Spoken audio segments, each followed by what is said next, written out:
হে তরুণ যুবকেরা, হে আমার বন্ধুরা, শুনে রেখে দিন বাবা, জেনে রেখে দেন হে মুসলমান। তারপর যে কথা বলছিলাম বন্ধুরা আমার, মুরব্বিয়ানেরা আমার, এমন সময় বাদশা রাজ দরবারে চলে এলেন। রাজ দরবারে এসে তিনি তার মন্ত্রী পরিজন সঙ্গী সাথী সভাসদদের নিয়ে বসলেন। ভাই আমার, দোস্ত আমার, সকলের সঙ্গে আলোচনায় বসে গেলেন। বাদশা জুলকারনাইন সারা পৃথিবীর বাদশা বাবা রাজ দরবারে বসে গেছেন।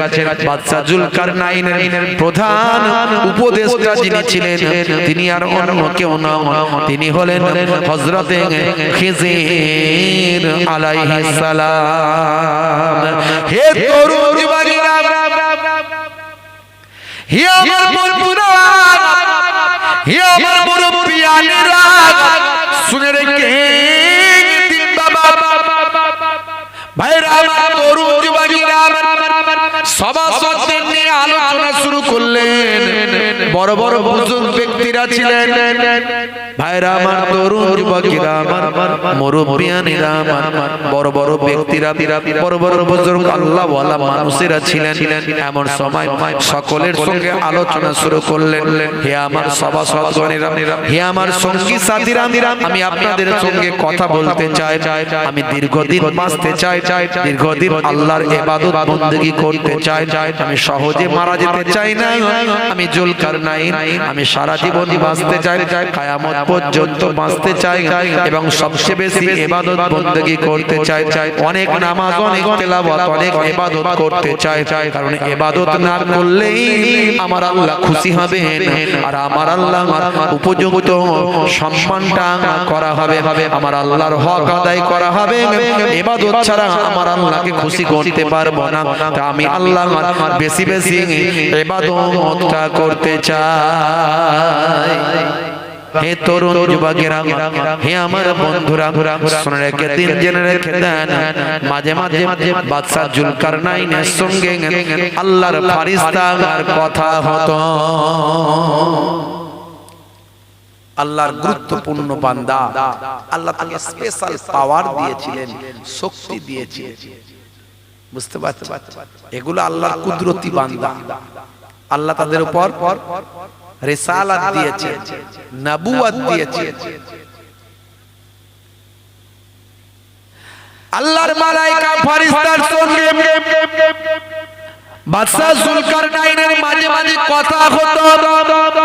হে তরুণ যুবকেরা, বাদশা জুলকারনাইন তিনি চেয়েছিলেন অনেক দিন বাঁচবেন এবং ইবাদত করবেন। তাই ফেরেশতাকে জিজ্ঞাসা করলেন, হে আসমানের ফেরেশতারা, আচ্ছা বলুন তো দেখি আসমানের ফেরেশতারা কেমন ইবাদত বندگی করে? আসমানের ফেরেশতারা কেমন ইবাদত বندگی করেন জানেন? কত ফেরেশতা আছে জানা আছে? বন্ধুরা আমার, তরুণ যুবকেরা, আসমানের ফেরেশতাদের সংখ্যা পৃথিবীর কোনো মানুষ জানে না। হে তরুণ যুবকেরা, আমার আল্লাহর ইবাদতে ফেরেশতারা লিপ্ত আছে। আসমানের ফেরেশতা বাদশা জুলকারনাইনকে বললেন, হুজুর, যে ফেরেশতা যে কাজে লিপ্ত আছে সেই কাজে, সেই ইবাদতের মধ্যে তিনি আছেন।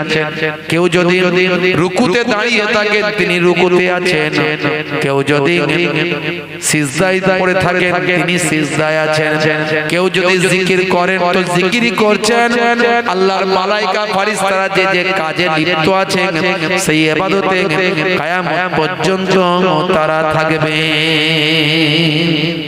জোরে হবে না? আর জোরে হবে না?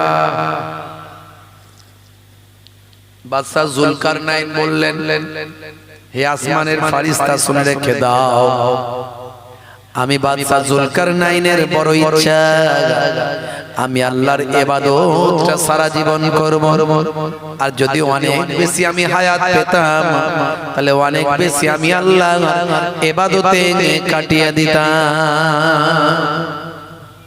আসমানের ফেরেশতা বলল, হুজুর, আমি আসমানে ফেরেশতাদের ভিতরে শুনেছি পৃথিবীর পৃথিবীর এক প্রান্তে একটা পাহাড় আছে, পাহাড়টার নাম হলো ককেশাস।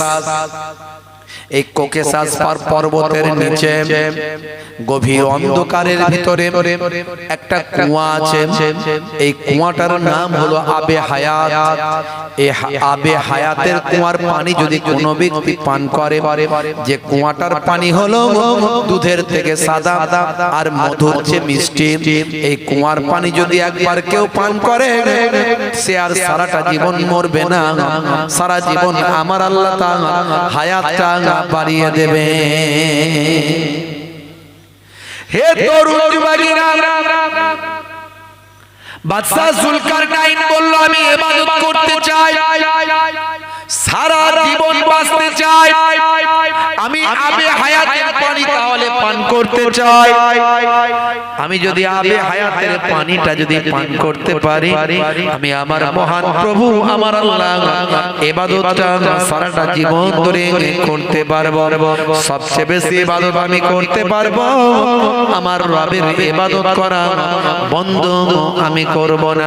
আমি আমার রবের ইবাদত বেশি বেশি করতে চাই, তার জন্য সারা জীবন বাঁচতে চাই, তার জন্য কিয়ামত পর্যন্ত আমি বাঁচতে চাই, কিয়ামত পর্যন্ত আমার প্রভুর ইবাদত আমি করতে চাই।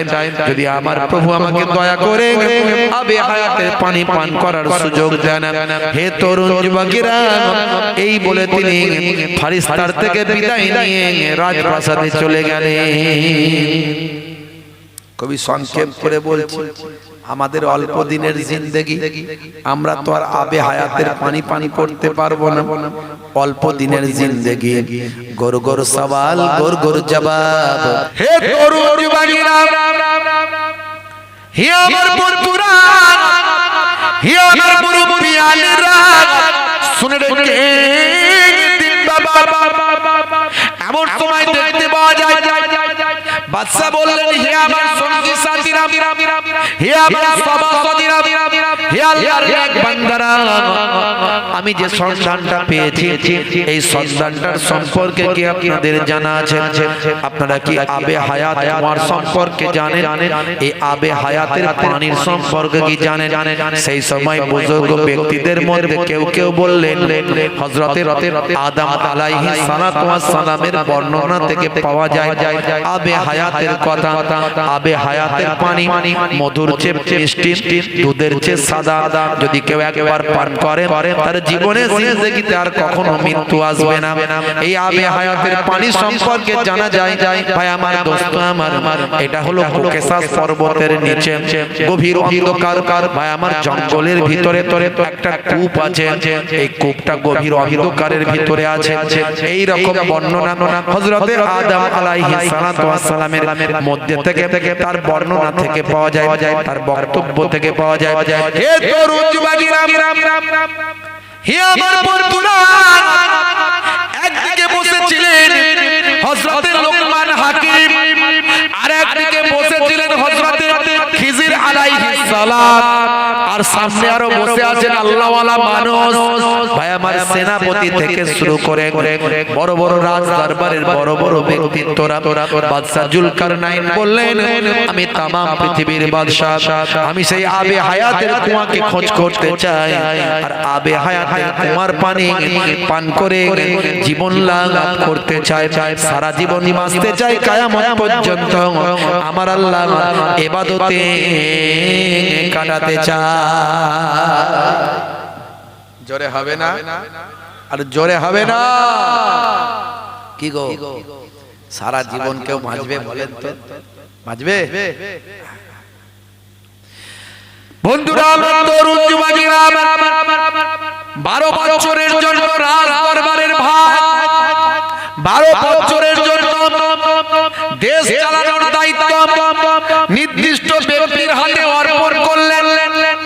একদিকে নিলেন লোকমান হাকিমকে, আর একদিকে নিলেন হযরতে খিজির আলাইহিস সালামকে হযরতে খিজির আলাইহিস সালামকে দায়িত্ব দিলেন ও আল্লাহর নেক বান্দা ও হযরতে খিজির আলাইহিস সালাম আপনি হলেন প্রধান উপদেষ্টা আপনি হলেন সবচেয়ে গুরুত্বপূর্ণ দায়িত্ব আপনাকে সামনে যেতে হবে আপনাকে এই রাস্তাটা পরিচালনা করতে হবে এই বিরাট যে মিশন এই মিশনটা সাকসেসফুল করতে হবে আপনি দায়িত্বটা বেশি পালন করবেন শুনেন আবে হায়াতের কুয়া খোঁজ করতে গেলে গভীর অন্ধকার জঙ্গলের ভিতরে যেখানে ঘুটঘুটে অন্ধকার পাওয়া যাবে যেখানে সূর্যের আলো পৌঁছায় না এমন অন্ধকারের ভিতরেই তো আমার আল্লাহ সেই কূপটা কুয়াটা রেখেছেন আবে হায়াতের কুয়া সেখানে যেতে গেলে আলো লাগবে লাইট লাগবে রাজকোষ থেকে দুটো মূল্যবান মানিক পাথর আপনি বের করে নিন মূল্যবান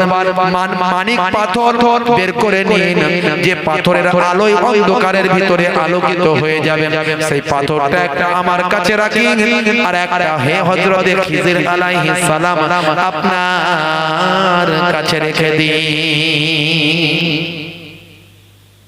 দুটো পাথর দুজনের কাছে নিলেন অন্ধকারে আলোকিত করা পাথর রাজ কোষ থেকে নিয়ে চলতে লাগলেন বাবা বহু সৈন্য সামন্ত নিয়ে সঙ্গী সাথী নিয়ে একেবারে পূর্ব দিকে হাঁটতে শুরু করলেন তৎকালীন যুগে হে তরুণ যুবকেরা চলতে চলতে চলতে চলতে পৃথিবীর এক প্রান্ত থেকে অন্য প্রান্তের দিকে যেতে যেতে বহু অলৌকিক জিনিসপত্র দেখতে লাগলেন অলৌকিক জিনিস তার চোখে আসলো বন্ধুরা আমার তরুণ যুবকেরা যেতে যেতে একটা নদী পড়ল বিশাল সেই নদীর ধারে গিয়ে দেখে এক মানুষ জাতীয় এক ধরনের প্রাণী এক ধরনের জীব নদীর ধারে বসে আছে এমন সময় হযরতের বাবা জুলকারনাইন বললেন দেখুন এই প্রাণীগুলো কেমন প্রাণী যেন মনে হচ্ছে মানুষ কিন্তু পায়ের দিকটা লেজের দিকটা দেখে মনে হচ্ছে মাছ এরা মানুষগুলো কেমন মানুষ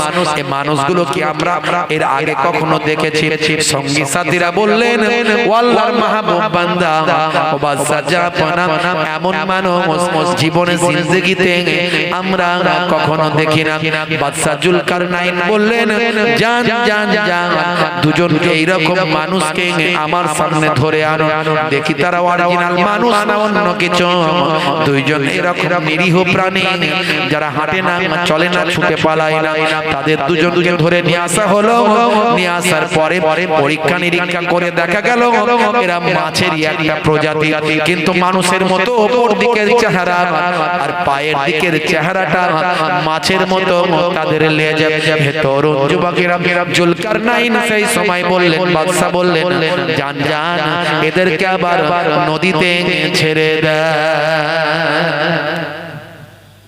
অনেক ধরনের প্রাণী দেখতে পেলেন অনেক ধরনের জীব দেখতে পেলেন বন্ধুরা আমার তরুণ যুবকেরা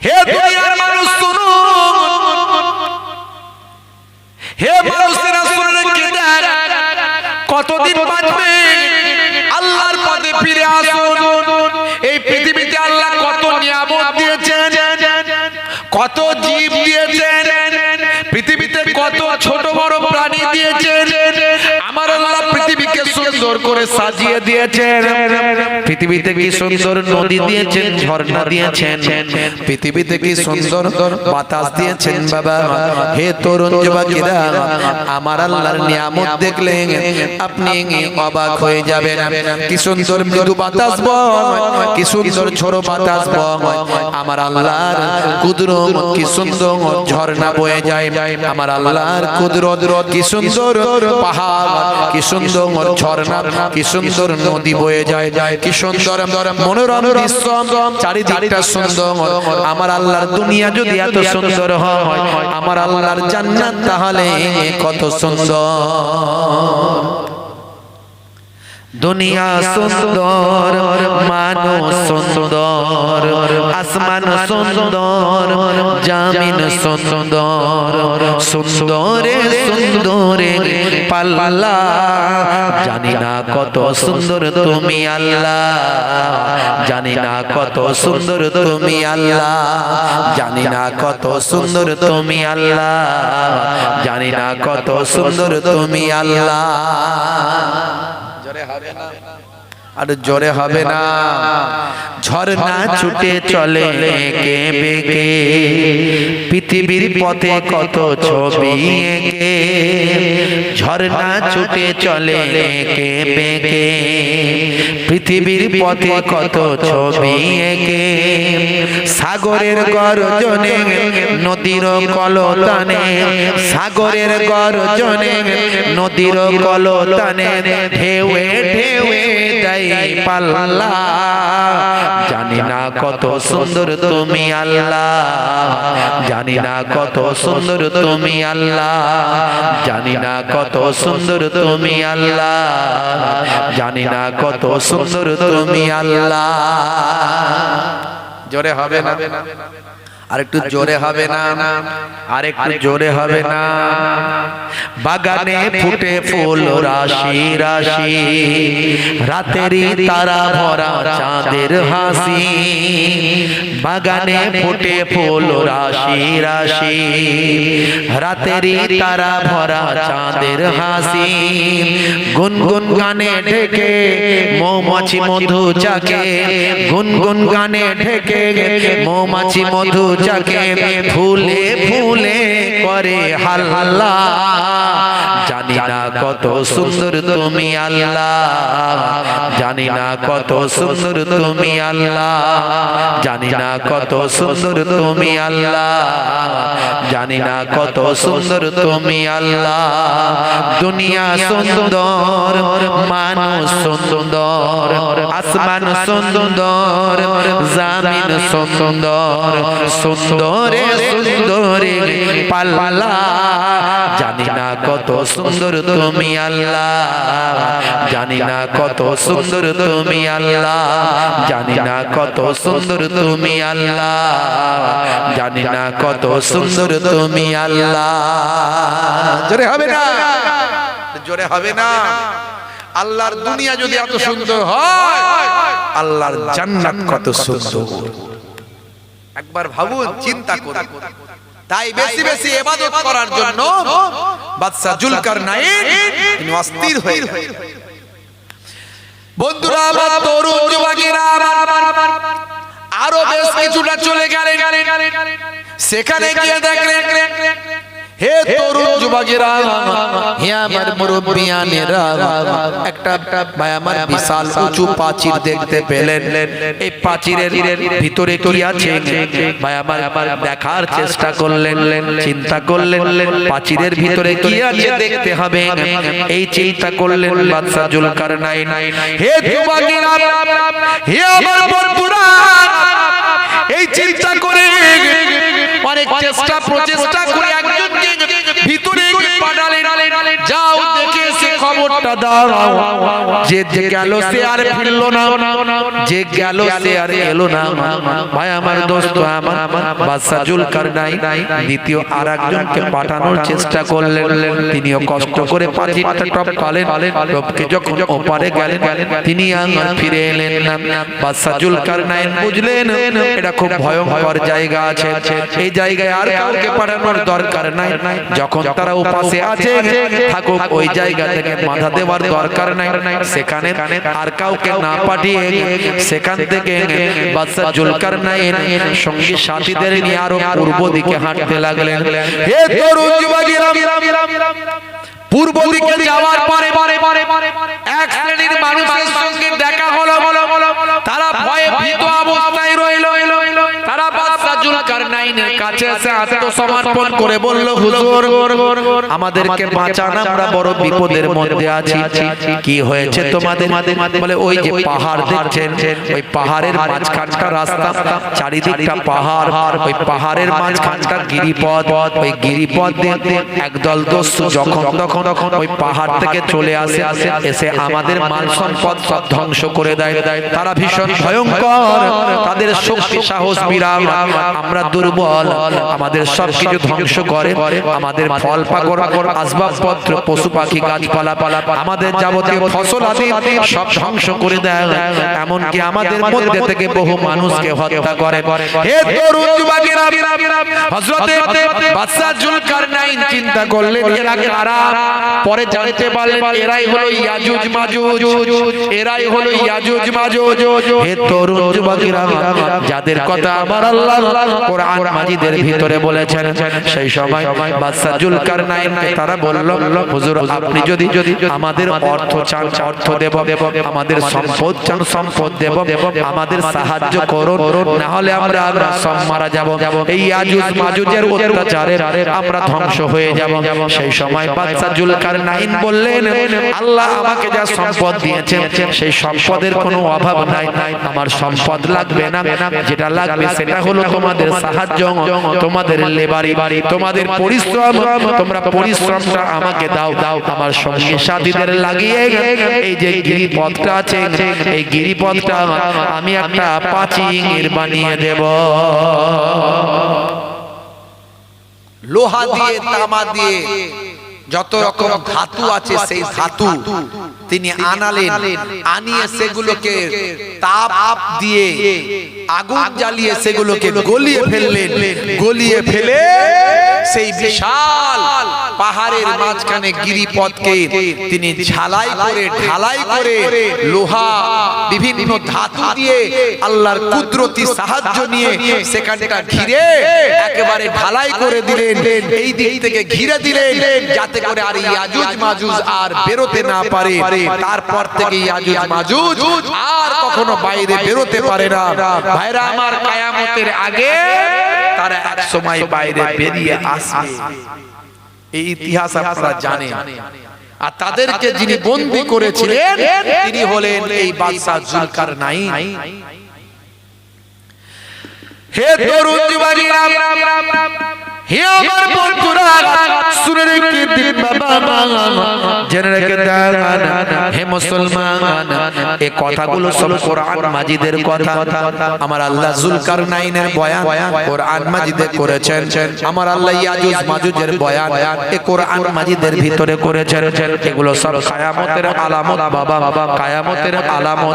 এই ইয়াজুজ মাজুজ বের হবে ভাইরা আমার, ভাই আমার, আপনার কি বলবো, দাজ্জাল বের হবে।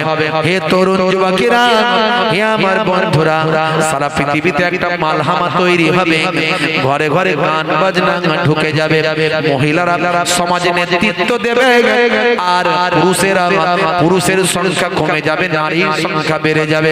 হে তরুণ যুবকেরা, হে আমার বন্ধুরা, নারীরা অশ্লীল পোশাক পরিধান করবে, সমাজে ফিতনা ফাসাদ চারিদিকে চালু হয়ে যাবে। এই রকম সারা পৃথিবীতে একটা মালহামা যুদ্ধ শুরু হয়ে যাবে। এই মালহামাতে 1/3 মানুষ মারা যাবে, আধুনিকতা হারিয়ে যাবে। হে যুবকেরা, এর পরে দেখা যাবে ইমাম মাহদী আলাইহিস সালাম পৃথিবীর জমিনে আগমন করবে। এগুলো সব কিয়ামতের আলামত। এর আলোচনা অনেক আছে, বেশি কথা বলবো না, আমি ইবাদত নিয়ে কথা বলছি। আপনাকে আমাকে ইবাদত করতে হবে, নামাজ ছেড়ে দিয়ে, রোজা ছেড়ে দিয়ে, রাসূলের সুন্নাত তরিকা ছেড়ে দিয়ে আমরা কখনো জান্নাত পেতে পারবো না। কিছু কিছু ব্যক্তি বলে না, হুজুর আমি নামাজ না পড়তে পারি, আমার ঈমান কিন্তু পাক্কা। বলে কি বলে না? বলে নামাজ না পড়তে পারি, ঈমান কিন্তু পাক্কা। এই সব কথা আর বললে হবে না। এখন কেউ বোকা নাই, সবাই চালাক।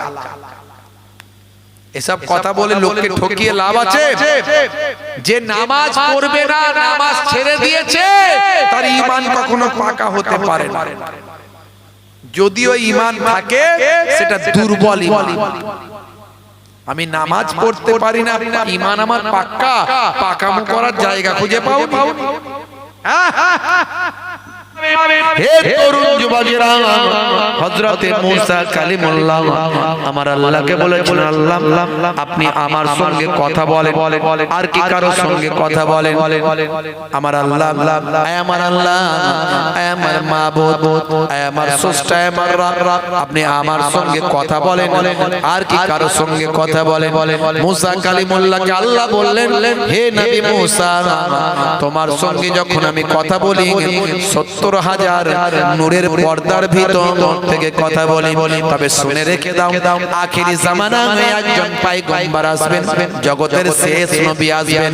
সেই নবীর সম্মান অনেক, সেই নবীর উম্মতেরও সম্মান অনেক। সেই নবীর উম্মত যখন নামাজে সিজদায় যখন পড়ে যাবে, আমি আল্লাহর সঙ্গে যখন কথা বলবে, সিজদায় যখন পড়ে থাকবে, হে নবী মুসা কালিমুল্লাহ, তখন সেই উম্মতের সঙ্গে, সেই নবীর উম্মত, আখিরি জামানার পয়গম্বরের উম্মত, সেই নবীর উম্মতের সঙ্গে আমি আল্লাহর কোনো পর্দা থাকবে না, কোনো পার্থক্য থাকবে না।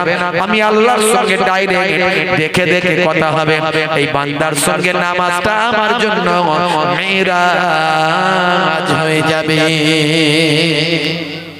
as-salatu মিরাজুল মুমিনিন, মুমিনদের জন্য মিরাজ হলো নামাজ। সেই নামাজ ছেড়ে দেবেন না। বান্দা নামাজ পড়ো, আঁকড়ে ধরো, ছেড়ো না নামাজ এই জীবনে, করো না কাজা, হবে যে সাজা, দোজখ ঠিকানা আখিরাতে, দোজখ ঠিকানা আখিরাতে। বান্দা নামাজ পড়ো, আঁকড়ে ধরো, ছেড়ো না নামাজ এই জীবনে, করো না কাজা, হবে যে সাজা, দোজখ ঠিকানা আখিরাতে, দোজখ ঠিকানা আখিরাতে। নামাজ না পড়লে কি হবে? ঠিকানা দোজখ হবে, জাহান্নাম হবে। আল্লাহ তাআলা আমাদের জাহান্নামের আযাব থেকে নাজাত দান করুন। বলুন আল্লাহুম্মা আমিন, বলুন আল্লাহুম্মা আমিন। ফজর গেল ঘুমে ঘুমে, জোহর বেলাতে কাজ, আসর গেল তাসার আড্ডায়, মাগরিব হেলা ফেলায়। ফজর গেল ঘুমে ঘুমে, জোহর বেলাতে কাজ, আসর গেল তাসার আড্ডায়, মাগরিব হেলা ফেলায়। নামাজ তোমার সঙ্গের সাথী, নামাজ হলো ঘরের বাতি, নামাজ বিনা এই দুনিয়ায় সবই যে বৃথা। বান্দা নামাজ পড়ো, আঁকড়ে ধরো, ছেড়ো না নামাজ এই জীবনে, করো না কাজা, হবে যে সাজা,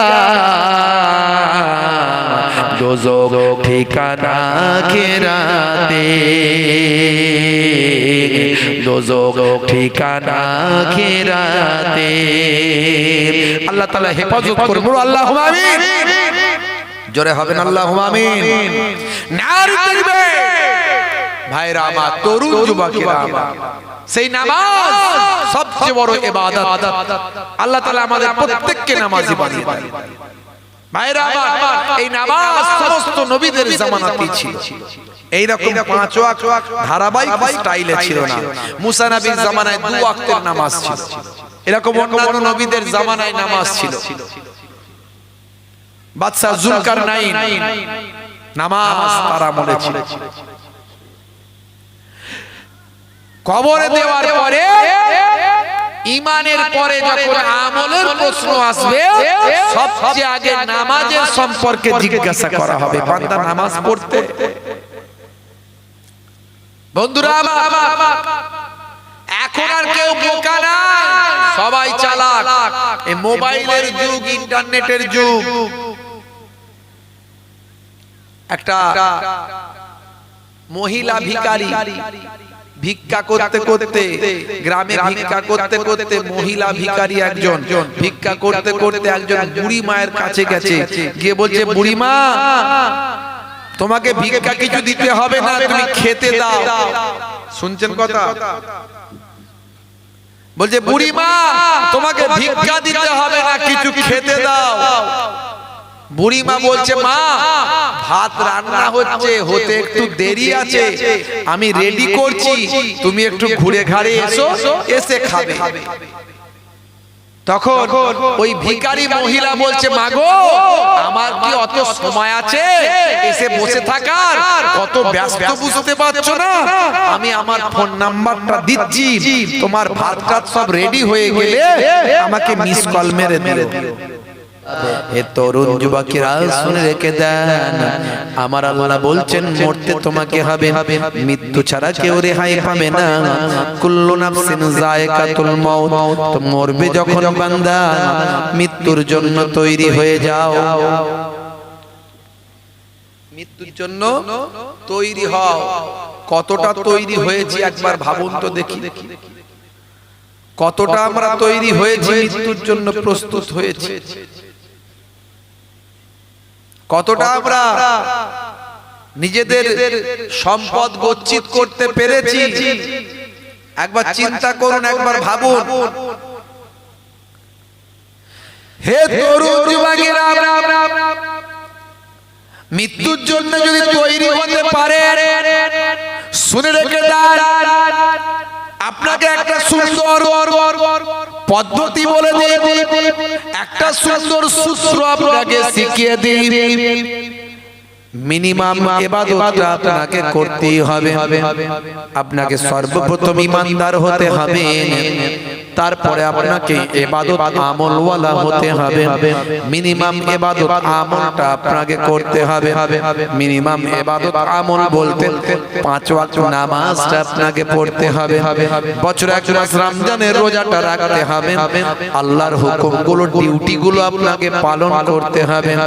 এই অল্প করলেন, বেশি যদি নাও করতে পারেন, শোনেন হে যুবকেরা, হে আমার বাপেরা, মুরব্বিয়ানেরা, খেয়াল করেন, মনে রাখবেন, পৃথিবীর মানুষের কাছে আপনি একজন ভালো মানুষ হয়ে যাবেন। পৃথিবীর মানুষ যদি আপনার মৃত্যুর পরে বলে, মানুষটা ভালো লোক, ভালো লোক, ভালো লোক, আল্লাহর নবী বলেন, ঈমানদারদের সাক্ষীটা আল্লাহর দরবারে গ্রহণযোগ্য। ঈমানদারদের সাক্ষীটা আল্লাহ তাআলার দরবারে গ্রহণযোগ্য। আল্লাহর নবীর কাছে 2টা ডেড বডি আনা হলো। একটা ডেড বডিকে আল্লাহর নবীর সাহাবীরা বললেন, ইয়া রাসূলুল্লাহ, হাবিবাল্লাহ, এই যে ডেড বডিটা দেখছেন হুজুর, এই ডেড বডিটা বিরাট ইবাদত বন্দেগী বেশি ছিল না, যেটুকু 5 ওয়াক্ত নামাজ, বছরে 1 মাস রমজানের রোজা, যেটুকু সামান্য ইবাদত বন্দেগী কম্পালসারি, যেগুলো বাধ্যতামূলক, যেগুলো সে ইবাদতগুলো তার ছিল। অতিরিক্ত নামাজ, অতিরিক্ত রোজা, অতিরিক্ত হজ, যাকাত, অতিরিক্ত তেলাওয়াত, অতিরিক্ত ইবাদত, নফল নামাজ, নফল নফল রোজা এমন কিছু তার বেশি ছিল না। তবে ইয়া রাসূলুল্লাহ হাবিবাল্লাহ এই বান্দাটি মুখের ব্যবহারটা এত ভালো ছিল, আখলাক চরিত্রটা এত ভালো ছিল, মানুষের মরা অন্তর জীবিত হয়ে যেত, মানুষের দুঃখ দুর্দশা তার ঘুচে যেত, লোকে তাকে ভালো লোক বলে জানে, মানুষের মনের দুঃখ দুর্দশা যন্ত্রণা সে মিটিয়ে দিত, মানুষ তাকে ভালো লোক বলে। ইয়া রাসূলুল্লাহ হাবিবাল্লাহ যার মুখের ব্যবহারে মানুষ সন্তুষ্ট হয়ে যায়, ছোটদেরকে সন্তুষ্ট করে দেয়, বড়দেরকেও সন্তুষ্ট করে দেয়, এত সুন্দর মিষ্টি ব্যবহার সে দেখাতো। আল্লাহর নবী বলেন, হে দুনিয়ার মানুষ শুনে রেখে দাও, হে আমার সাহাবীরা জেনে রেখে দাও, যাকে তোমরা মারা যাওয়ার পরে ঈমানদারীরা ভালো লোক বলে সাক্ষী দেবে, শুনে রেখে দাও সেই বান্দা আমার আল্লাহর দরবারে ঈমানদার এবং নেককার পরহেজগার আল্লাহর দরবারে জান্নাতি বান্দা হয়ে যাবে। হে তরুণ যুবকেরা, হে আমার বন্ধুরা, শুনে রেখে দিন বাবা, জেনে রেখে দেন, হে মুসলমান একটুখানি লক্ষ্য করুন বাবা, হে মুসলমান একটু খেয়াল করুন। এমন সময় হযরতে বাবা জুলকারনাইন সেখান থেকে চলে গেলেন, ইয়াজুজ মাজুজকে বন্দী করে দিলেন, যে ইয়াজুজ মাজুজ কিয়ামতের আগে তারা বেরিয়ে আসতে পারবে।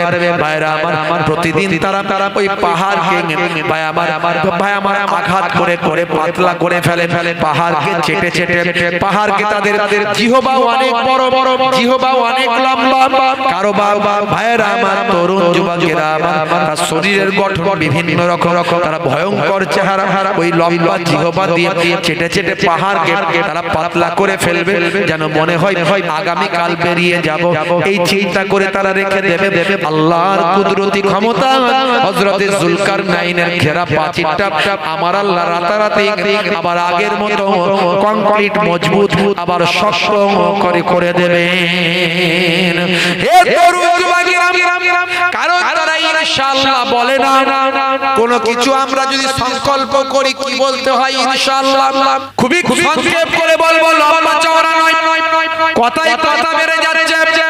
হে তরুণ যুবকেরা, হে আমার মুরব্বিয়ানেরা, শুনে রেখে দিন বাবা, জেনে রেখে দেন মুসলমান, এইভাবে যেতে যেতে বহু দূর চলে গেলেন পূর্ব দিকে হযরতে জুলকারনাইন হযরতে খিজির আলাইহিস সালামকে নিয়ে পূর্ব দিকে গিয়ে একটা বিশাল বড় নদী পড়ল, সেই নদীর ওপারে নাকি বহু মানুষের বসবাস আছে।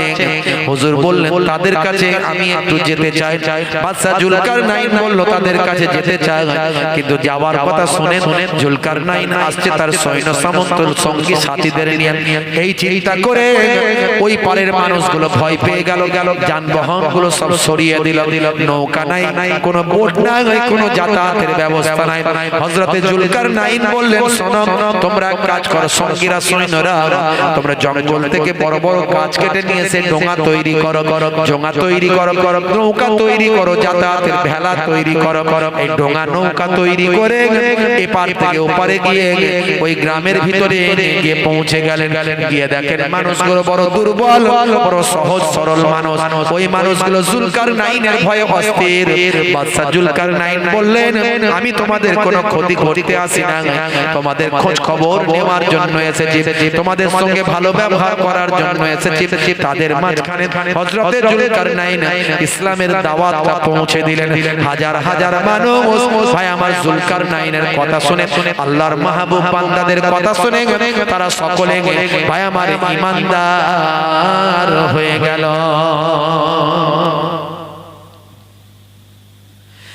হে তরুণ যুবকেরা, ওই কালকে যেতে যেতে জঙ্গল পড়ে গেল, বিশাল বিশাল পাহাড় পড়ে গেল। জিজ্ঞাসা করলো এই পাহাড় গুলো কি? বলে এখানেই তো কোকেশাস পর্বত আছে। হে তরুণ যুবকেরা এই কোকেসাস পর্বতের কাছাকাছি যখন গেলেন, জঙ্গলের ভিতরে যখন প্রবেশ করলেন, জঙ্গলের ভিতরে গিয়ে হযরতে জুলকারনাইন তার সঙ্গীদের হারিয়ে ফেললেন।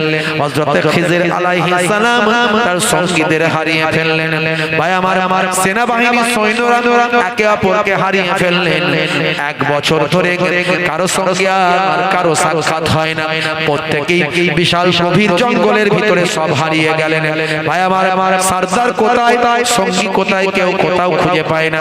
প্রত্যেকেই যে যার রসদ খাবার নিয়ে গিয়েছিলেন। এইভাবে তারা এক বছর কেটে গেল। হযরতে জুলকারনাইন তিনি কয়েকজন সঙ্গী নিয়ে জঙ্গলের ভিতরে গভীর জঙ্গলে তলিয়ে গেলেন। আবার হযরতে খিজির আলাইহিস সালাম কয়েকজন সঙ্গীদের নিয়ে তিনিও বাবা হারিয়ে গেলেন, শেষে একাকী হয়ে গেলেন। হে তরুণ যুবকেরা, হযরতে খিজির আলাইহিস সালাম একাকী ঘুরতে ঘুরতে কোকেসাস পর্বতের তলদেশে একটা এমন রাস্তা পেলেন যেখান থেকে গভীর জঙ্গলের ভিতরে ঢুকে যাচ্ছেন। যত যাচ্ছেন তত অন্ধকার, যত যাচ্ছেন তত গভীর। ভাই আমার এইভাবে চলতে লাগলেন। হযরতে খিজির আলাইহিস সালাম চিন্তা করলেন এই কোকেসাস জঙ্গলের ভাই আমার গভীর তলদেশে এই সুড়ঙ্গ তো রাস্তার ভিতর দিয়ে গভীর জঙ্গল, অন্ধকার জায়গা, যেখানে সূর্যের আলো পৌঁছায় না, সেই জায়গার ভিতরে এই আবে হায়াত কুয়াটা আছে। মনে হয় সেই রাস্তা পেয়েছি। একথা চিন্তা করে হযরতে খিজির আলাইহিস সালাম অন্ধকার গভীর জঙ্গলের ভিতর, ভাই আমার সূর্যের আলো পৌঁছাচ্ছে না, যত ভিতরে যাচ্ছেন তত অন্ধকার। এমন সময় নিজের ভিতর থেকে, নিজের কাছ থেকে ওই যে মানিক পাথর নিয়ে এসেছিলেন, যে পাথরের আলো লাইট চকচক করে, সেই আলোটা সেই সময় পাথরটা লাইট মারতে লাগলেন। হে তরুণ যুবকেরা, এই আলো বিচ্ছুরিত পাথর যখন বের করলেন, সেই পাথরের আলোতে আমার অন্ধকারের ভিতরে আলোকিত হলো, রাস্তা দেখা গেল। ওই রাস্তা দিয়ে যেতে যেতে যেতে যেতে গভীর জঙ্গলের ভিতরে এমন অন্ধকার মায়াচ্ছন্ন জায়গা, যেখানে মানুষ প্রবেশ করা সহজ নয়, মানুষ কোনো তথ্য পেতে পারে না, এমন জায়গা। হযরতে খিজির আলাইহিস সালামকে আমার আল্লাহ পৌঁছে দিলেন। সেখানে গিয়ে দেখলেন, হায় রে হায়, যেটা মনে করেছিলাম সেটা, এখানে একটা কুয়া আমি দেখতে পাই। যে কুয়াটা দেখে অবাক হয়ে গেলাম, যে কুয়ার পানিটা সাদা ধপ ধপ ধপ করছে, দুধের যে সাদা। হযরতে খিজির আলাইহিস সালাম চিন্তা করলেন, এই কুয়ার পানি পান করার জন্যই জুলকারনাইন বাদশা পেরেশান হয়ে আছেন। আহারে জুলকারনাইন বাদশাকে আমি ছেড়ে এই কুয়ার কাছে এসে পৌঁছালাম। ঠিক আছে, আমি যখন চলে এসেছি, আমি একটু পানিটা পান করি, তারপরে জুলকারনাইন এখানে ডেকে নিয়ে আসবো। হে তরুণ যুবকেরা, হযরতে খিজির আলাইহিস সালাম সেই কুয়ার ধারে গেলেন, হাতে করে আজলা ভর্তি পানি তুললেন, মুখে দিলেন, পান করলেন। এত সুন্দর পানি জীবনে আর কখনো খান না। দুধের যে সাদা আর মধুর যে মিষ্টি, এই পানি খেয়ে তিনি তৃপ্তি লাভ করলেন। তার কয়েকদিনের ক্ষুধা মিটে গেল, তার শরীরের উজ্জ্বলতা বেড়ে গেল, চেহারা পরিবর্তন হয়ে গেল।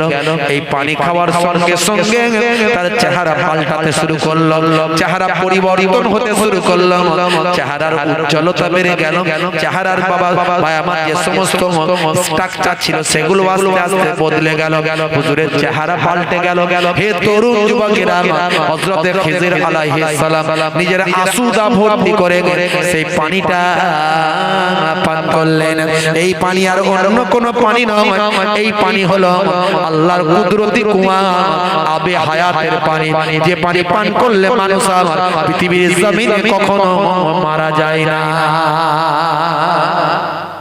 জোরে হবে না, জোরে হবে না। এই পানি পান করে আসুদা পূর্ণ করলেন। তারপর চিন্তা করলেন, তো জুলকারনাইনকে আমাকে খুঁজে বের করতে হবে, কোথায় গেল। আস্তে আস্তে সেখান থেকে বের হয়ে এলেন। হে তরুণ যুবকেরা, হে আমার বন্ধুরা, হে আমার মুরব্বিয়ানেরা, বাইরে বের হয়ে এসে আবার সূর্যের আলো পেলেন। এসে দুজন দুজন সৈন্যের সঙ্গে দেখা হলো। তাদের জিজ্ঞাসা করলেন আমাদের বাদশা কোথায়? বলে হুজুর আপনাকেও তো বহুদিন থেকে খুঁজে পাই নাই, আর বাদশাকেও তো বহুদিন থেকে খুঁজে পাই নাই। এই গভীর জঙ্গলের ভিতর আমরা সবাই হারিয়ে গেছি। বাদশার সঙ্গে 1 বছর থেকে দেখা হয় না। হে তরুণ যুবকেরা, বাদশাকে খুঁজে আর পাওয়া গেল না। হযরত খিজির আলাইহিস সালাম খুঁজতে শুরু করলেন।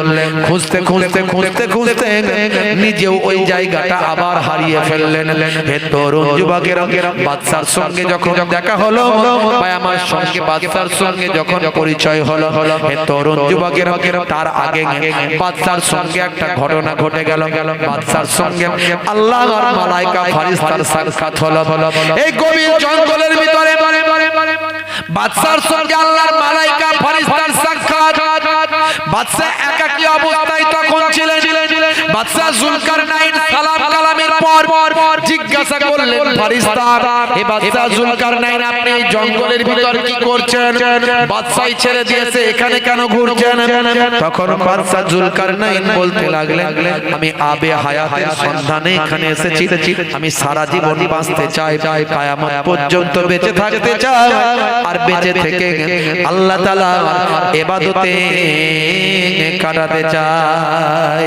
হে তরুণ যুবকেরা, হে আমার মুরব্বিয়ানেরা, বাদশাকে তখন ফেরেশতা বললেন, হে বাদশা জুলকারনাইন, আপনি এই স্বপ্ন দেখবেন না, সারা জীবন আপনি বাঁচবেন। কোন মানুষ সারা জীবন বাঁচবে না, কোন মানুষকে আল্লাহ সারা জীবন হায়াতে রাখবেন না। আপনি মানুষ হিসাবে এসেছেন, সারা জীবন বাঁচার জন্য আসেন। আপনার জন্য পরকাল আছে, আপনার জন্য জান্নাত আছে, আপনার রুহের জন্য ইল্লিনের মাকাম আছে, আপনার জন্য কবরের বারজাখি জিন্দেগি আছে। হে বাদশা, আপনি ওই চিন্তা করবেন না, এই চিন্তা ভাবনা আপনি ত্যাগ করুন। আমার আল্লাহ মানুষকে সারা জীবন পৃথিবীর জমিনে রাখবেন না, আপনি আল্লাহর নির্দেশের বাইরে যাবেন না। হে বাদশা শুনুন, আপনি স্বপ্ন এই চিন্তা করা আপনি ত্যাগ করে দিন, বরং যতদিন আল্লাহ আপনাকে বাঁচিয়ে রেখেছেন ততদিন আপনি আল্লাহর ইবাদতে কাটিয়ে দিন। হে তরুণ যুবকেরা, তখন বাদশা ঠিক করলেন তাই হবে। আমি আর আবে হায়াতের পানি করার আমার স্বপ্ন রইল না। এখন আমি যতদিন হায়াতে থাকবো আল্লাহর ইবাদত করব। সঙ্গী সাথীদের সঙ্গে মোলাকাত হলো। মোলাকাত হওয়ার পরে সকলকে জানিয়ে দিল, যাও তোমরা দেশে ফিরে যাও, তোমরা বাদশাহী যে সমস্ত কাজগুলো আছে সেগুলো দেখাশোনা করো, দেশের মানুষের উপকার করো, চলে যাও। আমি এই জঙ্গল থেকে আর ফিরবো না। বাদশা জুলকারনাইন সেই জঙ্গলে আল্লাহর ইবাদতে কাটাতে লাগলেন। বহুদিন ইবাদত বندگی করে আল্লাহর দরবারে আল্লাহর ডাকে সারা দিয়ে ইন্তেকাল করলেন। ভাইরা আমার, তরুণ যুবকেরা আমার, বাদশারা ওই আবে হায়াতের পানি পান করা হলো না, কিন্তু আমার আল্লাহ হযরত খিজির আলাইহিস সালামকে পানি পান করালেন। সেই খিজির আলাইহিস সালাম এখনো হায়াতে আছে, এখনো হায়াতে আছেন। কোথায় আছেন আমরা জানি না। আরেকজন পয়গম্বরকে আল্লাহ হায়াতে রেখেছেন, তিনি হলেন কে? আকাশে রেখেছেন তাকে, চৌথা আসমানে। তিনি হলেন হযরতে ঈসা আলাইহিস সালাম। জোরে বলুন সুবহানাল্লাহ। এইভাবে কয়েকজনকে আল্লাহ হায়াতে রেখেছেন। এগুলো আল্লাহর অলৌকিক ব্যাপার, সবাইকে আল্লাহ রাখেন। তা আমাকে আপনাকে আল্লাহ ইবাদতের জন্য পাঠিয়েছে। যতদিন বেঁচে থাকবেন আল্লাহ তাআলার দরবারে ইবাদত করবেন, নামাজ ছাড়বেন না, রাসূলের সুন্নাত ছাড়বেন না। ভাই আমার, বন্ধুরা আমার, তরুণ যুবকেরা আমার, আমার আল্লাহর ইবাদত ভুলে যাবেন না, আমার দয়ার নবীর মহব্বত ছাড়বেন না, রাসূলের তরিকা ভুলে যাবেন না, রাসূলের আখলাক চরিত্র ভুলে যাবেন না। আমার নবী পাককে মহব্বত করবেন, রাসূলকে ভালোবাসবেন, আপনার আমার নাজাতের জারিয়া হয়ে যাবে। কাল কিয়ামতের দিনে আমার আপনার নবী আপনার আমার জন্য সুপারিশ করবেন, শাফাআতি করবেন। জোরে বলুন সুবহানাল্লাহ। আমরা ফুরফুরা শরীফ মুজাদ্দিদুল জামান দাদা হুজুর পীর কেবলা রাহমাতুল্লাহ আলাইহির ভালোবাসার মানুষ, মুজাদ্দিদুল জামানের দেখানো আকীদার মানুষ, মুজাদ্দিদুজ জামান আমাদেরকে সঠিক রাস্তাটা দেখিয়ে দিয়েছেন। আখেরি জামানা অনেক বিভ্রান্ত, অনেক দলমত, অনেক মাযহাব সিলসিলা আকীদা আমার আপনার ঈমানকে নষ্ট করে দেবে। আল্লাহর ওলিদের পথে চলুন। আল্লাহর ওলিদের আল্লাহ কোরআন মাজিদে বয়ান করেছেন ওলিদের কথা। যারা আমার ওলি বান্দা হয়, আমি আল্লাহ বলি তাদের কোনো খৌফ নাই, ডর নাই, চিন্তা নাই। আলা ইন্না আউলিয়া আল্লাহি লা খাউফুন আলাইহিম ওয়া লা হুম ইয়াহজানুন। যারা আমার প্রকৃত বন্ধু হয়, আমি আল্লাহ বলি তাদের কোনো খৌফ নাই, ডর নাই, তাদের কোনো চিন্তাও নাই। জোরে বলুন সুবহানাল্লাহ। আল্লাহ না চাইলে কোনো কাজ সাকসেসফুল হবে ভাই? বলেন হবে? আপনি বলছেন আমি অনেক পড়াশোনা করেছি, পরীক্ষায় বসনি পাস করব। পাস করানোর মালিক কে? পড়াশোনা করা আপনার দায়িত্ব, আর পাস করানোর দায়িত্ব আল্লাহ। আমার আল্লাহ যদি রাজি হন, ওই যিনি এক্সামিনার তার মন মানসিকতায় যদি আল্লাহ মহাব্বত ভালোবাসা দিয়ে দেন, তাহলে দেখবেন নাম্বারটা ঠিকঠাক পাবেন। তাহলে ওরই মাঝখানে খুঁজে ওই নাম্বার কেটে কেটে পাস মার্ক থেকে ফেল করিয়ে দেবে।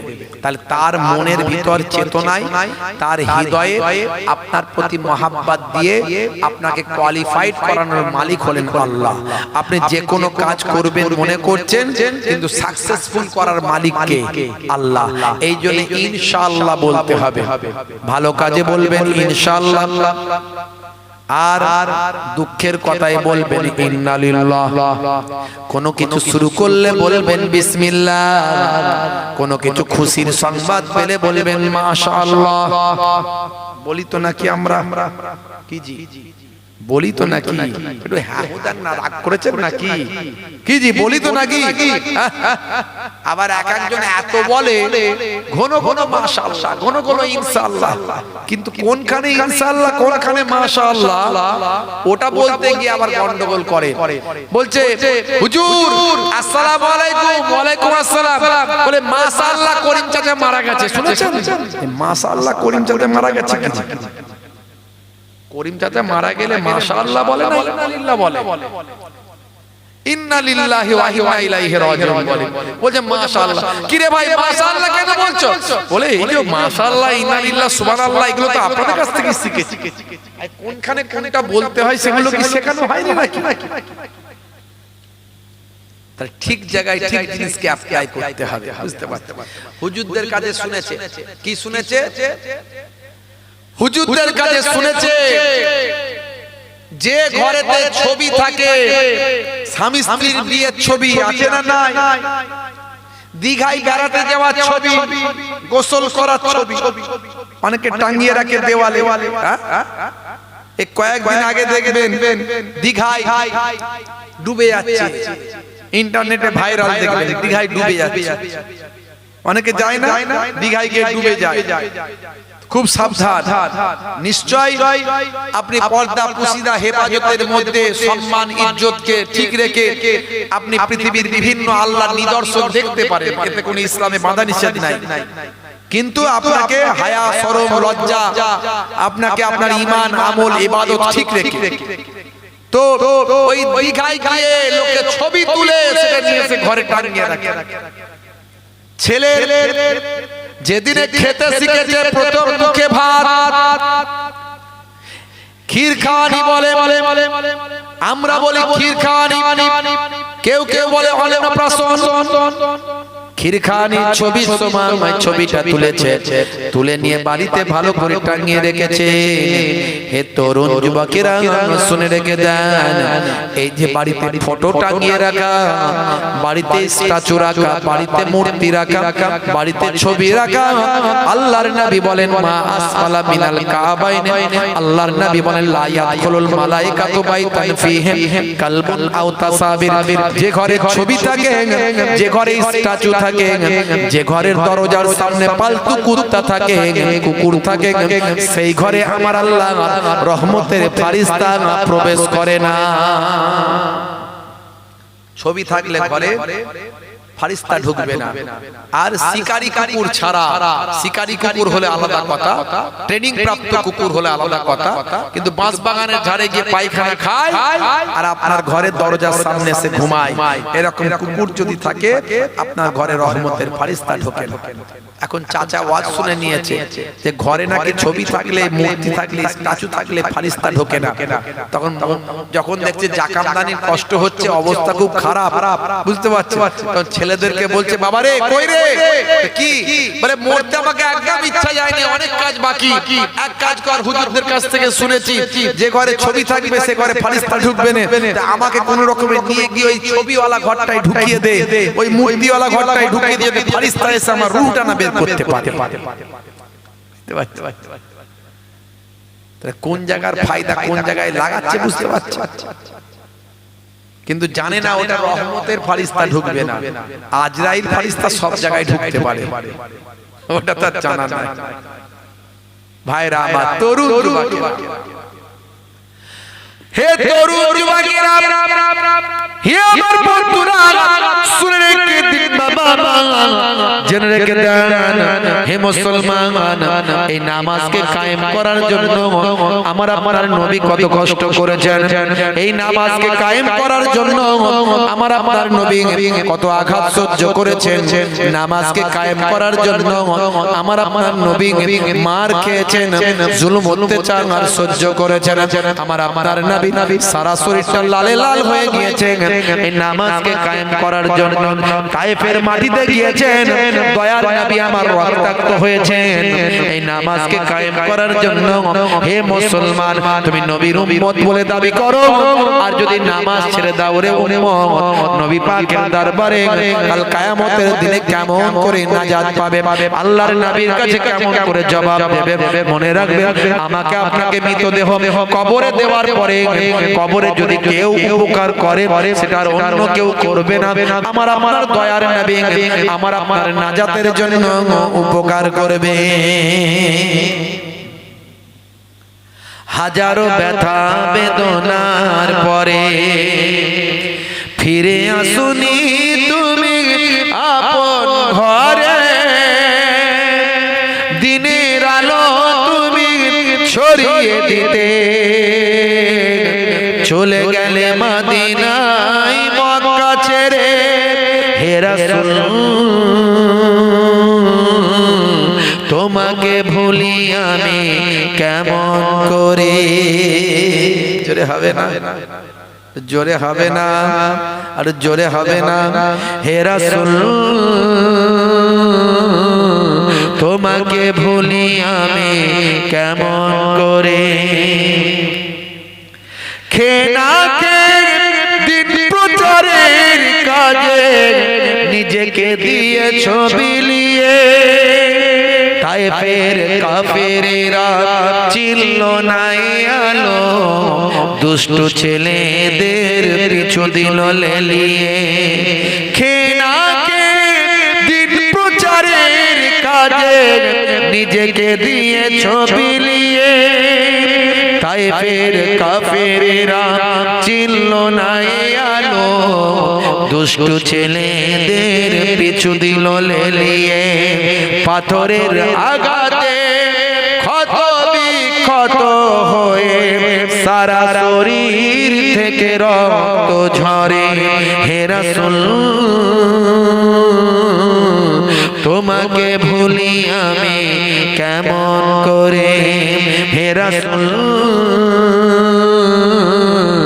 তোমাকে ভুলি আমি কেমন করে। হাজারো ব্যথা বেদনার পরে ফিরে আসুনি তুমি আপন ঘরে, দিনের আলো তুমি ছড়িয়ে দিতে চলে গেলে মদিনায় মক্কা ছেড়ে, হে রাসূল তোমাকে ভুলি আমি কেমন করে। জোরে হবে না, আর জোরে হবে না। হেরার গুহায় তোমারই ধ্যান, আসমান থেকে নামে আল কোরআন, হেরার গুহায় তোমারই ধ্যান। আসমান থেকে নামে আল কোরআন, ভাঙলো সবার ভুল তোমারই পরে, আসলো কোরআনের ছায়া তলে। খালিদ ওমর আলী আবু বকর ইসলামী ঝান্ডা নিল যে তোলে। আল আমিন তুমি ছিলে যে সবার, আল আমিন তুমি ছিলে যে সদা সকল মানুষের তরে। হে রাসূল তোমাকে ভুলি আমি কেমন করে, হে রাসূল তোমাকে ভুলি আমি কেমন করে। হাজারো ব্যথা বেদনার পরে ফিরে আসুনি তুমি আপন ঘরে। দিনের আলো তুমি ছড়িয়ে দিতে চলে গেলে মদিনায় মক্কা ছেড়ে। হে রাসূল তোমাকে ভুলি আমি কেমন করে। জোরে হবে আর জোরে হবে না। ভাইরা আমার, সেই নামাজ কত কষ্ট করেছেন আমার আপনার নবী। রাসূলের সুন্নাত, হালাল পথে চলা, মিথ্যা বলবেন না, প্রয়োজন হলে ঘুরিয়ে কথা বলবেন, কিন্তু মিথ্যা সমস্ত গুনাহের মা। ওয়াইজতানিবু কাউলা যুর। ভাইরা আমার, তরুণ যুবকেরা আমার, মনে রাখবেন ছোটদের স্নেহ করবেন, বড়দের সম্মান করবেন। ছোটদের স্নেহ করবেন, বড়দের সম্মান করবেন, নিজের স্ত্রীকে মর্যাদা দেবেন, স্ত্রীর সঙ্গে খারাপ আচরণ করবেন না। সে তার বাম্মাকে ছেড়ে আপনার ঘরের মেহমান, আপনার ঘরে তাকে নিয়ে এসেছেন, বাম্মা আত্মীয় স্বজন সবাইকে ছেড়ে এসেছে, তার সঙ্গে খারাপ ব্যবহার করবেন না, তাকে কষ্ট দেবেন না, স্ত্রীর সঙ্গে খারাপ ব্যবহার করবেন না। কাল কিয়ামতের দিনে প্রত্যেকটা স্বামী স্ত্রীর সার্টিফিকেট ছাড়া জান্নাতে যেতে পারবে না। বুঝতে পারছেন? পিতামাতার সেবা করবেন, পিতামাতাকে রাজি করবেন, পিতামাতাকে খুশি করবেন। পিতামাতা যদি রাজি হয়ে যায়, আমার আল্লাহ আপনাকে জান্নাতটা দান করে দেবেন। হুমা জান্নাতুকা ওয়া নারুকা, তোমাদের বাম্মা হলো জান্নাত, তোমাদের বাম্মা হলো জাহান্নাম। আল্লাহর নবী বলেন, ইযহাব ফাকরিমহা ফাইনাল জান্নাত তাহতা রিজলাইহা। যাও যাও তোমার মায়ের সম্মান করো, তার কারণ তোমার মায়ের পায়ের তলায় তোমার জান্নাত। এই যুবকের একটু জোরে দাও না রে ভাই, জোরে সুরে আওয়াজ দেন, নারে তাকবীর। একই রকম একটু আওয়াজ জোরে বের হচ্ছে। ভাইরা আমার, এই যে ওয়াকাফের সম্পত্তি, এই লড়াই আপনার আমার মসজিদ মাদ্রাসার লড়াই, কথা ঠিক না ভুল বলে? 5 তারিখে আবার রায় আছে সুপ্রিম কোর্টে। এই বিলেতে কি বলা হয়েছে জানেন? বলা হয়েছে যে সে আর তার সম্পত্তি ওয়াকফ করতে পারবে না। তাহলে ওয়াকফ করতে গেলে বলছে 5 বছর আগে নামাজ কালাম ইবাদত বندگی ঠিকভাবে করতে হবে। প্র্যাকটিসিং ইসলাম মানে ইসলামের প্র্যাকটিস তার থাকতে হবে। যদি 5 বছর তার ইসলামের প্র্যাকটিস ঠিকঠাক থাকে, ওই বাবুরা যদি মনে করে যে হ্যাঁ ইসলামের প্র্যাকটিস আছে, এবারে মনে করলো যে আমি ওয়াকফের সম্পত্তি দেব, আমি ওয়াকফ করব, তখন সে করতে পারবে, তার আগে পারবে না।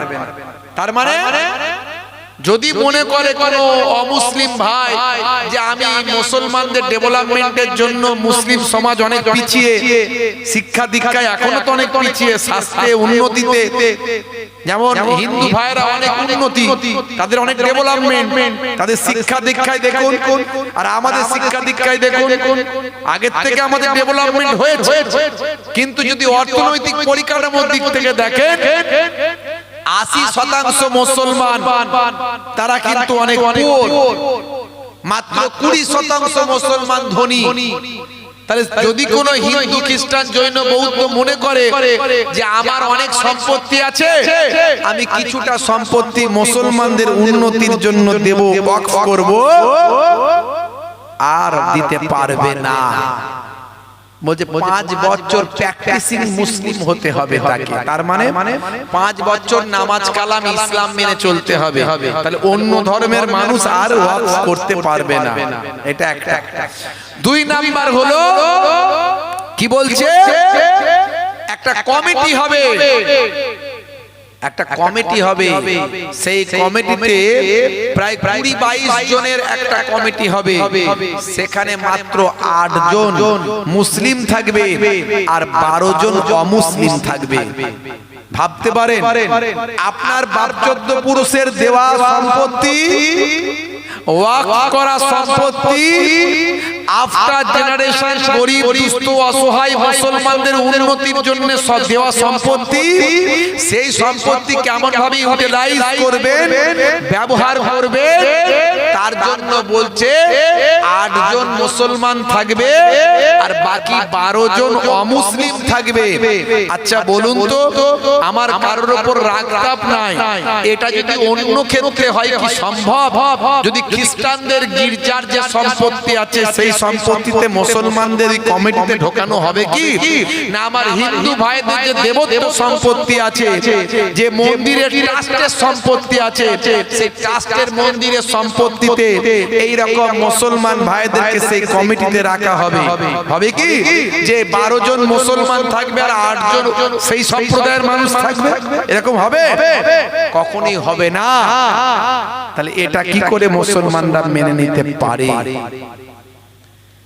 ভাইরা আমার, তরুণ যুবকেরা আমার, মুরব্বিয়ানেরা আমার, এই রকম বেশ কিছু আইন করা হয়েছে। এই ওয়াকফের নতুন সংশোধনী বিল যেটা এসেছে, এর দ্বারাই আমার আপনার মসজিদ, মাদ্রাসা, ঈদগাহ, গোরস্থান, আপনারা দেখেছেন এই আইনটা শুধু পাস হতে দেরি হয়েছে, এখনো ইমপ্লিমেন্ট হয়নি, নোটিফিকেশন জারি হয়নি, বাস্তবায়িত হয়নি। তার আগে বহু মাদ্রাসা সিল করে দিয়েছে, অনেক গোরস্থান ভেঙে গুড়িয়ে দিয়েছে। আপনারা দেখেছেন কি অবস্থা হয়েছে। এর জন্য কি করতে হবে? এই আইন প্রত্যাহার করানোর জন্য কি করতে হবে না? আমাদেরকে দুটো পথ অবলম্বন করতে হবে। একটা হলো আইনি পথ, যেমন সুপ্রিম কোর্টে লড়াই করা হচ্ছে, বেশি বেশি লড়াই করতে হবে, মামলা করতে হবে। তার সঙ্গে সঙ্গে গণতান্ত্রিক পদ্ধতিতে সংবিধানকে মান্যতা দিয়ে শান্তিপূর্ণ দীর্ঘমেয়াদী আন্দোলন করতে হবে। প্রয়োজন হলে কৃষক আন্দোলনের মতো দিল্লির যন্তর মন্তরে গিয়ে বছরের পর বছর খাবার দাবার নিয়ে গিয়ে সেখানে থাকতে হবে, আন্দোলন করতে হবে। শুধু তাই নয়, ভারতবর্ষের 28টা রাজ্যের 28টা রাজধানীতে বছরের পর বছর প্রয়োজন হলে আমার আর ঘরে 2-1 ছেলে প্রত্যেক দিন যাতায়াত করে থেকে এই আন্দোলনকে জারি রেখে বুঝিয়ে দিতে হবে যে আমরা আন্দোলন জারি রেখেছি, জীবন চলে গেলেও আন্দোলন বন্ধ করব না। এটা আমাদের মাদ্রাসা, মসজিদ, গোরস্থান বাঁচানোর লড়াই। এই লড়াইয়ে যদি আমাদের জীবন পর্যন্ত উৎসর্গ করতে হয়, আমরা মুসলমানেরা করতে রাজি আছি। কারা কারা প্রস্তুত আছেন হাত তুলে দেখান তো দেখি। মাশাআল্লাহ, নারে তাকবীর, নারে তাকবীর। যদি আমরা মন থেকে পারি তবে, আর এই আইন যদি বাস্তবায়িত হয়ে যায়, তাহলে মাথায় রাখবেন আগামী দিন এমন আইন আরো আসছে যেখানে আমার আপনার ভোটাধিকার আর থাকবে না। আপনি আর ভোট দেওয়ার ক্ষমতা থাকবেন না। বুঝতে পারছেন? ওয়ান নেশন ওয়ান ভোট এই আইন আসছে। বুঝতে পারছেন? ভাইরা আমার, তরুণ যুবকেরা আমার, মুরব্বিয়ানেরা আমার, ব্রিগেড সমাবেশ আছে আগামী 26 তারিখ। এই নিয়ে অনেক বিভ্রান্ত চলছে। কেউ বলছেন আমি যাব না, কেউ বলছেন আমি আসছি না, কোন নেতা মন্ত্রী বলছে আসবেন না, বিভিন্ন জন বিভিন্ন রকম কথা বলছেন। কে ডাকলো, কে আসতে বললো, কে যেতে বললো, এটা বড় কথা নয়। বড় কথা হলো সারা পশ্চিমবঙ্গের মুসলমান যদি যায় সেখানে, তাহলে দিল্লির বাবুরা বুঝতে পারবে যে মুসলমানরা ঐক্যবদ্ধ হয়েছে, এরা একত্রিত হয়েছে। এরা একত্রিত হলে এদের আন্দোলন জোরদার হবে, দিল্লির মসনদ পর্যন্ত কেঁপে উঠবে ব্রিগেডের ময়দান থেকে ইনশাআল্লাহ। কিন্তু দুর্ভাগ্য, এখানেও যদি আমরা বিভাজন হয়ে যাই মুশকিল। এটা তো কারো বিয়ে বাড়ির ব্যাপার নয় যে দাওয়াত দিয়ে খাতির করে নিয়ে যেতে হবে, সবাইকে যেতে হবে। বুঝতে পারছেন ভাইরা আমার, তরুণ যুবকেরা আমার, আমি ছোট হুজুর পীর কেবলার নাতি, পীরনগরী হুজুর পীর কেবলার পোতা হরিখোলা হুজুরের সাহেবজাদা মোহেবুল্লাহ হুসাইনি, যেটুকু আল্লাহ ছোটখাটো হলো একটা সম্মান কিছু আল্লাহ দিয়েছেন, তা আমাকে যদি না বলে তো কি হয়েছে, আমি নিজে চলে যাব। যতটুকু আমার কাছে খবর আছে, মুসলিম পার্সোনাল ল বোর্ডের সদস্যরা সবাইকে দাওয়াত দিয়েছে, কিন্তু ওই খাতির করে করে দাওয়াত দিতে হবে। বুঝতে পারছেন? হুজুর হুজুর করে স্যার স্যার করে দাওয়াত দিলে তাহলে হয়তো যাবে। ভাইরা আমার, তরুণ যুবকেরা আমার, ওই ব্রিগেডের সমাবেশ নিয়েও গন্ডগোল চলছে, আপনারা জানেন। হাইকোর্ট হয়েছে, আজকে শুনানি ছিল, আবার কালকেও শুনানি আছে। তবে মুসলিম পার্সোনাল ল বোর্ডের যারা যারা দায়িত্বে আছে তারা বলছে আপনারা ভেঙে পড়বেন না, 26 তারিখে ব্রিগেডের সমাবেশ হবে, আপনারা প্রস্তুত থাকুন, আপনারা ভেঙে পড়বেন না। আগামীকাল হাইকোর্ট থেকে পারমিশন ইনশাআল্লাহ পাওয়া যাবে। মুসলিম পার্সোনাল ল বোর্ডের সদস্যরা বলছে চিন্তা করবেন না। আমার কাছেও তারা মেসেজ পাঠিয়েছে যে মানুষজনকে বলবেন হুজুর যে কোনো চিন্তা নাই, আমরা হাইকোর্ট পর্যন্ত করেছি, আর এই সমস্ত মিটিং মিছিল গুলো এইভাবেই হয়, ভেঙে পড়ার কিছু নাই। মানুষজন যেভাবে তৈরি আছে সেভাবে তৈরি থাকবেন, এবং ব্রিগেডের সমাবেশ থেকে দিল্লি পর্যন্ত আমরা বুঝিয়ে দেব যে আন্দোলন কাকে বলে ইনশাআল্লাহ। আমরা সবাই যেতে রাজি আছি তো নাকি? কারা কারা রাজি আছে হাত তুলে দেখান তো দেখি। মাশাআল্লাহ, নারে তাকবীর, নারে তাকবীর। এটা আমাদের ঈমানি দায়িত্ব। তবে তাকবীরের স্লোগান, কালা কানুনের বিরুদ্ধে স্লোগান গলা ছেড়ে দেবেন, আর একটু ভালো করে গোশত খেয়ে যাবেন, শান্তিপূর্ণ ভাবে যাবেন। কোন কটু কথা মুখ থেকে বলবেন না।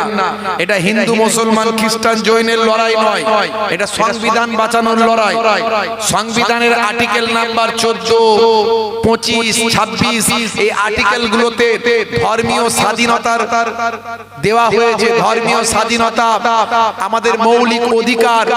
এই অধিকার ধর্মীয়, আমরা আমাদের যে সম্পত্তি, সেই সম্পত্তির নিজস্ব বন্টন এগুলো করার ক্ষমতা দেয়া হয়েছে। সেই সংবিধান থেকে এগুলোকে বাদ দিতে চাই, তার মানে সংবিধানকে পাল্টে দিতে চাই।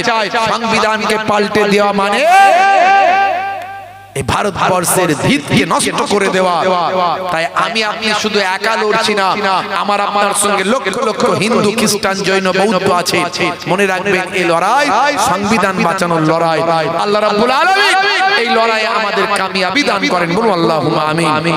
গণতান্ত্রিক পদ্ধতিতে লড়াই যেন আমরা জারি রাখতে পারি, বলুন আল্লাহুম্মা আমিন।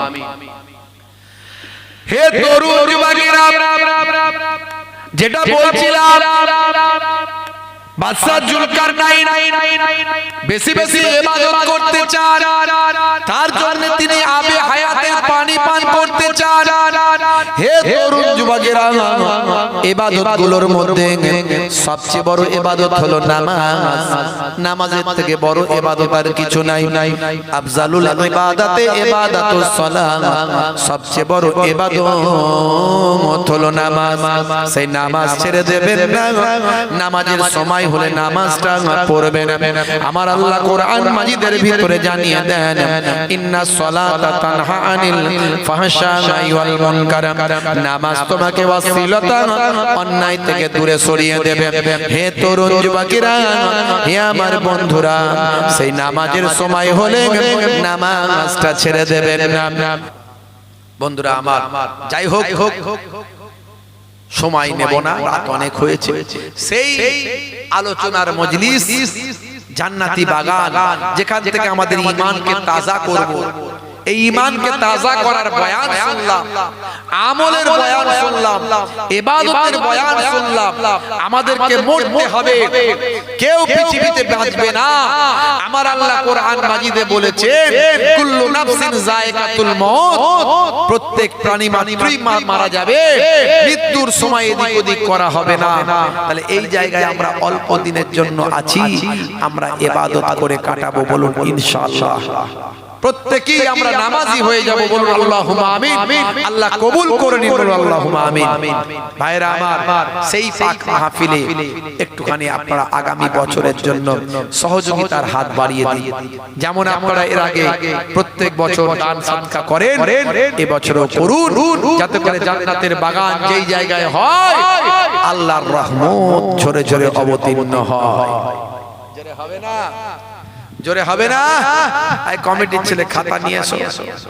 যে জায়গায় জিকরুল্লাহ, জিকরুন নবীর আলোচনা হয়, সেই জায়গাতে আল্লাহর মালাইকা ফেরেশতারা হাজির হয়ে যায়। সরেফা আনহুমুল আযাব, নির্দিষ্ট আযাব গজবকে আল্লাহ সরিয়ে দেন। জোরে বলুন সুবহানাল্লাহ।